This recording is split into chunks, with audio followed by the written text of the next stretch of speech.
அண்மை செய்தியை பார்த்து வருகிறோம். மும்மொழி கொள்கைக்கு ஆதரவாக கையெழுத்திட்ட அதிமுக முன்னாள் எம்எல்ஏ விஜயகுமார் நீக்கப்பட்டிருப்பதாக அண்மை தகவல் வெளியாகி இருக்கிறது. கட்சியிலிருந்து அவரை நீக்கி இபிஎஸ் உத்தரவை பிறப்பித்திருக்கிறார். முன்னதாக பாஜகவினர் நடத்திய அந்த மும்மொழி கொள்கைக்கு ஆதரவு தெரிவிப்பது தொடர்பான கையெழுத்து இயக்கத்தில் அதிமுகவின் முன்னாள் எம்எல்ஏ விஜயகுமார் கையெழுத்திட்டிருந்தார். இந்த நிலையில் அது பரபரப்பானது. இதனைத் தொடர்ந்து தற்பொழுது அதிமுக தலைமை அவர் மீது நடவடிக்கை மேற்கொண்டிருக்கிறது. இதுகுறித்த விரிவான விவரங்களுக்காக இணைகிறார் நம்முடைய செய்தியாளர் ராஜேஷ். இந்த விவகாரம் தொடர்பாக ஏற்கனவே அதிமுக தன்னுடைய நிலைப்பாட்டை தெரிவித்திருக்கிறது.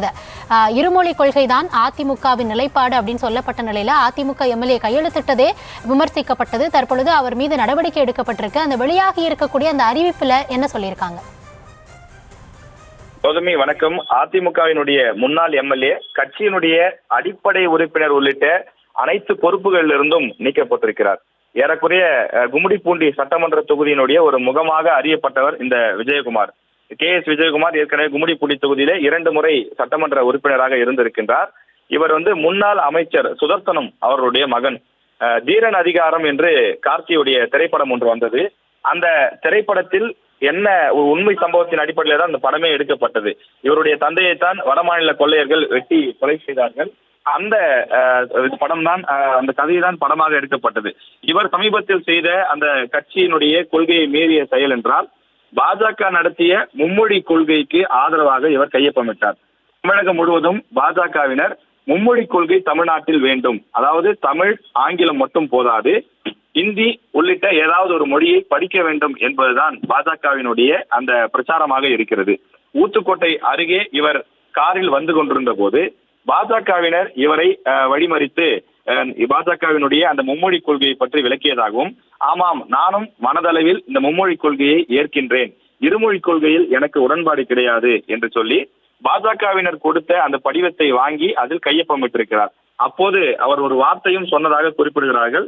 அதாவது மனதளவில் நான் இந்த மும்மொழி கொள்கைக்கு ஆதரவாகத்தான் இருக்கின்றேன் என்று அவர் குறிப்பிட்டதாக கூறுகிறார்கள். அதே போல திமுக இந்த இருமொழி கொள்கையை வைத்து அரசியல் செய்கிறது எனவும் அவர் சொன்னதாக அந்த கூட்டத்தில் பங்கேற்றவர்கள் தெரிவிக்கிறார்கள். பாஜகவினுடைய மும்மொழி கொள்கை, அதாவது ஹிந்தியை ஏறக்குறைய இன்டைரக்டாக மறைமுகமாக ஏற்கக்கூடிய ஒரு செயலாக அது பார்க்கப்படுகின்றது.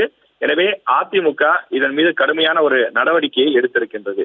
அதிமுகவை பொறுத்தவரையில் ஆட்சியில் அவர்கள் இருந்த போதும் தற்போது எதிர்க்கட்சியாக இருக்கும் போதும் தொடர்ச்சியாக சொல்லி வருவது தமிழ்நாட்டிற்கு உகந்தது இருமொழி கொள்கை தான்.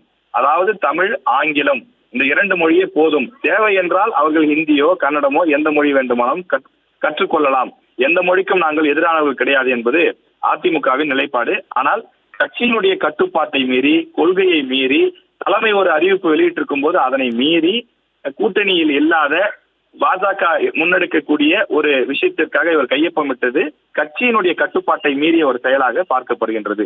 ஏற்கனவே தளவாய் சுந்தரம், முன்னாள் அமைச்சர் தளவாய் சுந்தரம் கூட கட்சியினுடைய பொறுப்புகளிலிருந்து நீக்கப்பட்டார். ஆனால் அடிப்படை உறுப்பினரில் தொடர்ந்தார். அப்போது அவர் அந்த RSS பேரணியை தொடங்கி வைத்ததாக ஒரு குற்றச்சாட்டு முன்வைக்கப்பட்டது. அவர் கட்சியினுடைய அந்த பொறுப்பு, மாவட்ட செயலாளர் பொறுப்பிலிருந்து விடுவிக்கப்பட்டிருந்தார். ஏறக்குறைய அதே போன்ற ஒரு செயல் என்பதனாலே காலையிலிருந்தே அதிமுக வட்டாரத்துக்குள் ஒரு பேச்சு எழுந்தது, நிச்சயம் இவர் கட்சியிலிருந்து நீக்கப்படுவார். இந்த இருமொழி கொள்கை விவகாரத்தில் அதிமுக மிகவும் உறுதியாக இருக்கிறது. அது மட்டும் இல்லாமல் தேர்தல் நெருக்கத்தில் இருக்கக்கூடிய நேரம் என்பதால் ஒரு சிறிய விஷயம் கூட ஒரு சென்சிட்டிவ் விஷயமாக மாறும். எனவே கட்டாயம் இவர் மீது நடவடிக்கை பாயும் என்று அதிமுகவினரே பேசி வந்தார்கள்.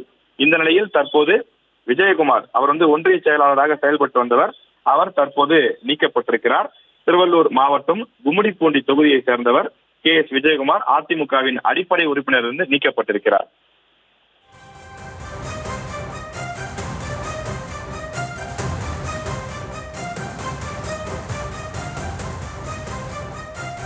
விவரங்களுக்கு நன்றி ராஜேஷ்.